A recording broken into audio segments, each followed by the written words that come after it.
Me being active. Hannah's story. When I was in hospital with undiagnosed stroke-like symptoms, I discovered that although words weren't my strong point, I could draw a stick man that kind of told the story about what I'd seen in the ward that made me laugh. And people were like, "Oh wow, those are cool, make a book." So I did a booklet, self-printed, and I sold about 500 copies of it. One of the reasons that my work works, one's like this. They say, "Go away," in a way that's actually not offensive. I always wear Doc Martens because they're better than ankle braces. Match them to my outfits and everyone thinks I'm really stylish and really, it's a medical appliance. Yes. I have a condition called postural orthostatic tachycardia syndrome, and I don't get enough blood to the brain. I wasn't diagnosed till I was 24.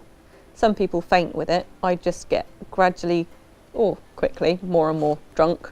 So we're lying down because I'd got to the state in the conversation where my speech was slurred and I couldn't think what I was saying. Another condition that I've got means my joints are very loose and dislocate a lot. If I didn't exercise for say 5 or 6 days in a row, I'd start noticing my joints would be slipping out of place more. I'd be getting more pain, more fatigue.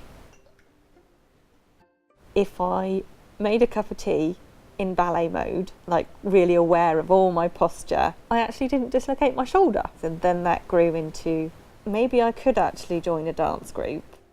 There were places that said, yes, it's okay, we're very inclusive, you can come along, you can sit out when we're doing the footwork. When you get a really patronising response, or oh, we don't do that kind of thing, it's like, that's not fair, that's the wrong answer.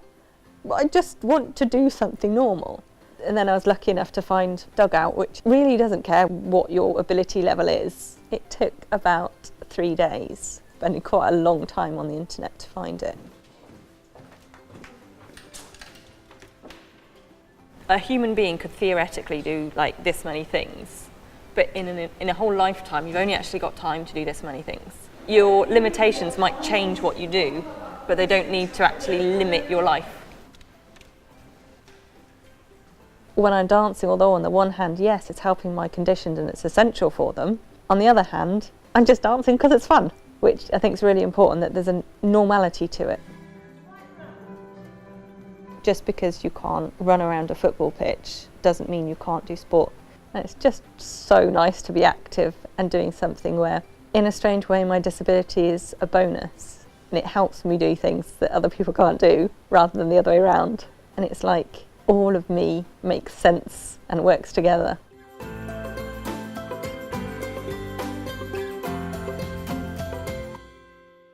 Find out more about being active. Visit activityalliance.org.uk.